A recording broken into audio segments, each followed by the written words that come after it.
From the 1960s, Umbrella Pharmaceuticals, and later Umbrella USA, operated a laboratory underneath the Spencer Mansion, an isolated building situated deep within the mountains of Raccoon Forest.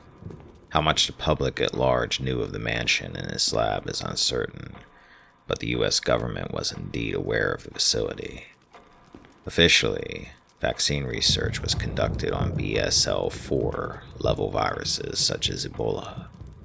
Unofficially, it was the site of viral weapons development running contrary to the 1972 Bioweapons Convention and illegal human testing.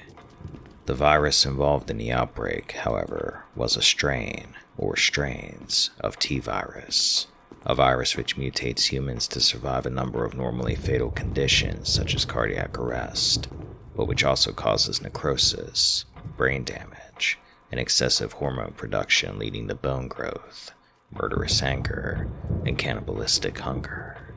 In this condition, mutant humans are dubbed zombies. The accident took place in the early hours of Monday, May 11th. The exact cause and events is uncertain, but it is understood a sentient research specimen, the Queen Leech, set in motion an eventual containment failure in the laboratory. This accident occurred during an experiment by the Tyrant Project team, who were undergoing work on the T002 and T011 Tyrant subjects in deep in surgery. Epsilon, a newer T-virus strain, leaked out into the lab in the confusion, released as an airborne pathogen from a special organ created for T002. The accident was discovered by the staff soon after, and the entire facility staff, regardless of duties, was ordered to don positive pressure personnel suits, typically only worn within a laboratory. Otherwise, work continued as normal, with scientists taking advantage of the incident for further research. One researcher was infected by Epsilon in the lab and quickly became a Crimson Head, the first occurrence of such a being, and was sealed for further study before being locked up in an elaborate storage container shaped like a coffin. Knowledge of the true extent of the accident was known only to a select few.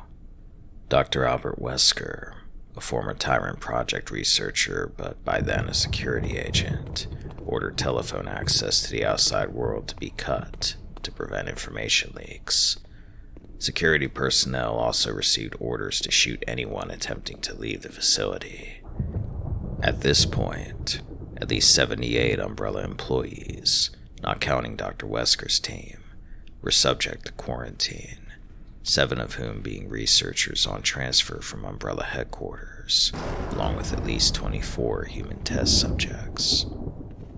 As early as Wednesday, May 13th, signs of T-virus infection were being displayed among staff members who were neither present or involved in the Tyrant Project. Among these was the facility's animal keeper, with responsibilities of feeding bioweapons test subjects. Information on the outbreak was, again, limited, and the medical team allowed patients to believe their sores were merely the result of wearing the PPPSs, and provided bandages rather than antiretroviral drugs. The virus began spreading out of the facility on Thursday, May 14th, carried within a pack of Cerberuses which had turned feral from the keeper's apathy towards feeding them. Friday the 15th marked the first casualty in the incident, a researcher being shot by security personnel while trying to escape from the mansion grounds. The earliest known killing took place a week later on Thursday the 21st, when the keeper murdered a friend, Scott, in a fit of rage at his apparent ugliness, and soon after, ate him. The writings of another man, Martin Kluckholm, indicate the mansion was lost to the zombies by Wednesday, June 3rd, and he killed himself to avoid mutating into one. On June 8th, Monday, Chief Researcher Dr. John Clemens discovered in the lab he also was infected with the virus, possibly indicating the lab was still operational to some level. He left instructions to his girlfriend, fellow Umbrella employee Ada Wong, to kill him should she come looking for him. On Monday, June 22nd, there was still a scattered group of survivors within the dormitory building. One man attempted to murder his friend, Robert, who was displaying signs of infection, and wrote a suicide note before hanging himself. Both attempted killings failed. The first known civilian death in the incident was that of a young woman, estimated to be 20 years old, who washed up on the Marble River's bank in Cedar, on the outskirts of Raccoon City on the night of Wednesday, May 20th. The Raccoon City Police Department revealed in a press conference she had suffered lacerations to her arms and was missing her left foot.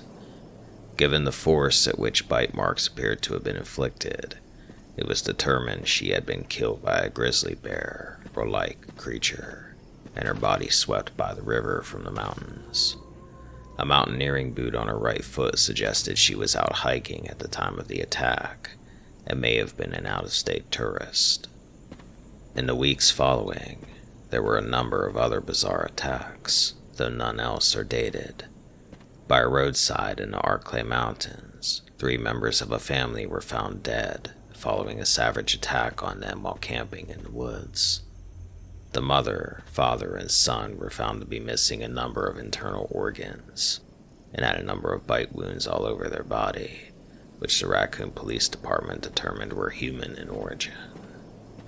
A 39-year-old man was found dead at the boat mooring station he worked at along the Mendez River, though little of his body was recovered. Across the scene were the bodies of a number of small animals, such as rabbits and birds, which appeared to have been partially eaten raw. Several suspicious persons covered in blood were seen in the area at the time the body was reported, but disappeared later. A fourth known case was that of the Lindleys. The elderly couple lived in an isolated home in the Arklay Mountains. The police determined they had died of blood loss, the result of suffering powerful bites to their necks. An autopsy found that flesh was present in both their digestive systems, implying they killed and consumed each other, though the Raccoon Police Department was exploring the possibility this was somehow the actions of a third party. In all, 7 hikers and mountain climbers from out of town were found dead over the course of a month. 5 of these individuals were believed to have died alone, along with the discovery of 2 pairs of bodies. 4 families local to the area were also killed, numbering 13 people, and giving a total of at least 20 victims of zombies or animal attacks. In some cases, it was determined as many as 10 zombies participated in these attacks on individuals. By Tuesday, June 16th, the idea that a grizzly was involved in the killings was replaced with that of a pack of particularly aggressive dogs, which had been cited by hikers frequently enough to get reported in the Raccoon Times. Ultimately, on Thursday, July 9th, the Raccoon Police Department called for the closure of all roads leading into the Arklay Mountains, hoping to limit the number of deaths while continuing their own investigations. The investigation conducted by the Raccoon Police Department was extensive, but yielded no results. Due to the extensive nature of some mutilations, some younger victims were so unrecognizable that even parental identification was having setbacks, with some victims' faces being ripped open and their bellies excavated. Information given to the press was also deliberately limited. And one police officer estimated that newspaper of the coverage of the violence did not even constitute 10% of the injuries committed on victims. The Raccoon Police Department had quickly determined cannibalism to be part of the murders, at least as early as the Mendez River killing. It could not rule out that at least some victims were eaten while alive. The police had a working theory that the murders were committed by a group of cultists who would consume narcotics before killing and eating their human sacrifices. The police began asking questions at Raccoon General Hospital and pharmacies, hoping to find patients with suspicious injuries, and began searching for evidence of any violent cult active in the area. These investigations made no progress, and it was decided that, cult or not, a gang of killers must instead be based within the mountains. As early as July 9th, the police were considering assigning the case to the Special Tactics and Rescue Service, a police special forces team with members headhunted for their scientific and military expertise to counter the recent rise of domestic terrorism. The STARS investigation came to similar conclusions as the Raccoon Police Department, and it was decided by Wednesday, July 22nd that STARS would deploy into the Arklay Mountains and search for this gang.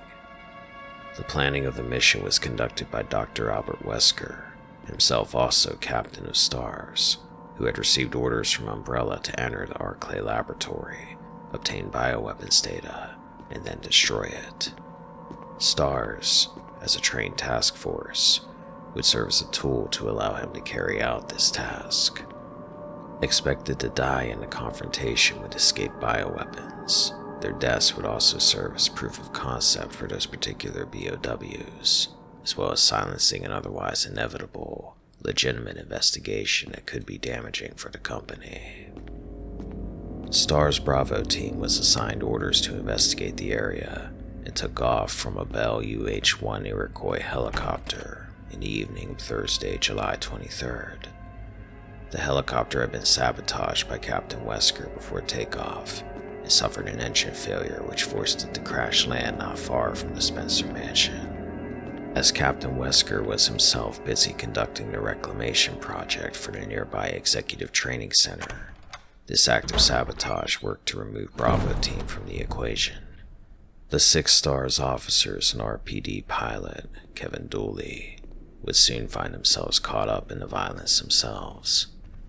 The 6 STARS officers under Captain Enrico Marini split up to search for escaped prisoner, Marine Second Lieutenant Billy Cohen, after 2 Marine MPs were found dead during a prison transport operation.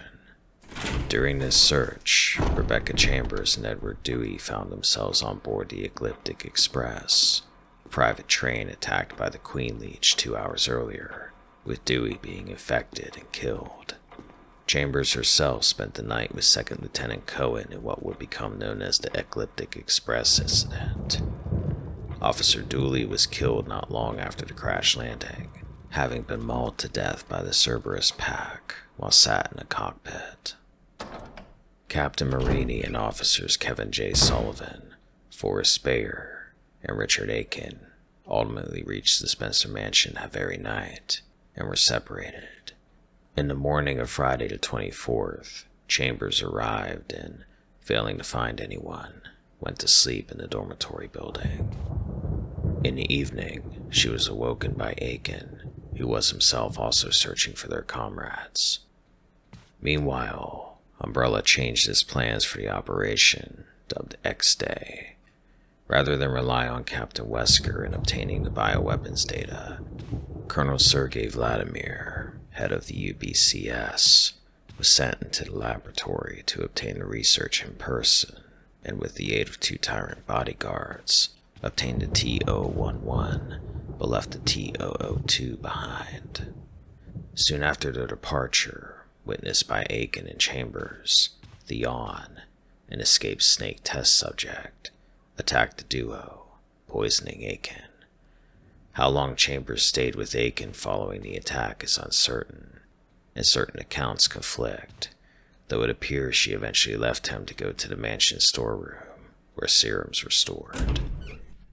The loss of contact with Kevin Dooley directly warranted the departure of Captain Wesker's Alpha team on a Friday evening, a day after his death.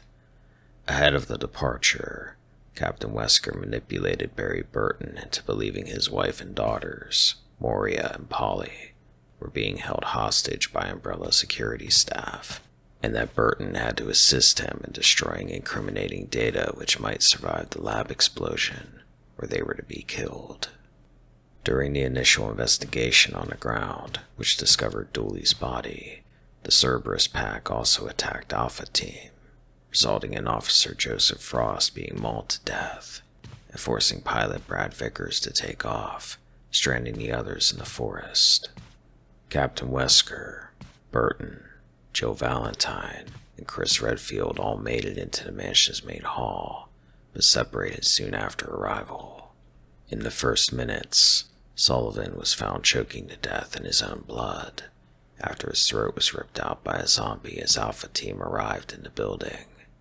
Soon after, Speyer was found to have been infected while out on the balcony. Initially believed dead following a ravaging by a murder of crows, he awoke as a zombie and was killed. Redfield found Chambers in the medical storeroom while she was examining the medicines. Due to her inexperience with firearms, she offered to aid the team by continuing her role as medic, though later went on to help Redfield further, including playing a piano composition. As time went on, stretching into the early hours of Saturday, June 25th, the STARS team reduced to 6 without Vickers made their way through much of the complex, encountering escaped human test subject Lisa Trevor, a warren of mutant spiders, a tree capable of movement, a school of sharks, as well as killing the yawn snake. Valentine, meanwhile, became suspicious of Burton's behavior, but was unaware he was destroying evidence. Captain Marini was discovered alive in the underground, and had had the benefit of more time to discover Star's involvement in an umbrella conspiracy. Captain Wesker shot him dead before taking off to prevent him telling the others any more information. In the Arclay laboratory proper, Captain Wesker infected himself with a prototype virus handed to him by Dr. William Birkin. Having decided to betray Umbrella by handing over the bioweapons embryos and data to a rival company, he decided that faking his death would be the perfect way to avoid retribution, and decided to awaken the T-002 Tyrant. The T-002, having recognized him as a participant in the experimentation that mutated him in the first place, decided to attack him before the other STARS members. Elsewhere in the facility, Chambers set off the facility's self-destruct system. With Vickers still flying above, the 4 STARS members raced to the rooftop intent on getting his attention. Having passed out from his wounds when stabbed by T-002's claws, Captain Wesker woke up to find himself wounded, but alive and mutated.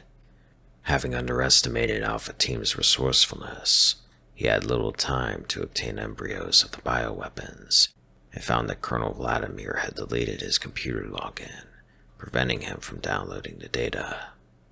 Having betrayed Umbrella for nothing, he decided to simply escape the laboratory and take advantage of his assumed death for the time being. He successfully escaped just as the complex exploded, thanks to his newly acquired enhanced running abilities. Of civilians, at least 20 civilians were killed before July 23rd. Split between locals and non-locals, these are 7 tourists and 13 residents from 4 households. The Arclay laboratory itself lost 78 Umbrella employees. These consisted of 25 researchers, of whom a number were found to have committed suicide, and an additional 7 researchers on loan from head office, presumably Umbrella headquarters. An additional 46 were guards, maintenance, staff, and persons with other non-research roles. These people were found in a mansion in his dormitory building. Another 24 human test subjects were killed during the STARS raid, consisting of 24 modified zombies, the T-002, and Lisa Trevor. The RPD reported 8 deaths, though Dr. Wesker's death was later found to be falsified. The other 7 included RPD pilot Kevin Dooley, Enrico Marini, Edward Dewey, Forrest Speyer, Dr. Kenneth J. Sullivan, and Richard Aiken from the STARS Bravo team, and Joseph Frost from Alpha Team. The laboratory's explosion caused a large forest fire which destroyed an area of forest equal to 750 acres. The Raccoon Fire Department found itself under-equipped, and the National Guard was brought in to assist. Following their return, STARS called for an immediate investigation into Umbrella's affairs, but the unit was disbanded, owing to Umbrella's financial influence over the Chief of Police, Brian Irons. While the public at large became aware of the incident and the Umbrella connection, little was said. The Raccoon City Police Department later started an investigation in August, though Umbrella was given advanced warning by Chief Irons and knew to hide evidence in preparation for it. Umbrella's own investigation into the incident resulted in the forced resignation of Morpheus D. Duvall for gross negligence, the corporation using him as a scapegoat. Duvall would later form a terrorist organization and attack Umbrella in 2002.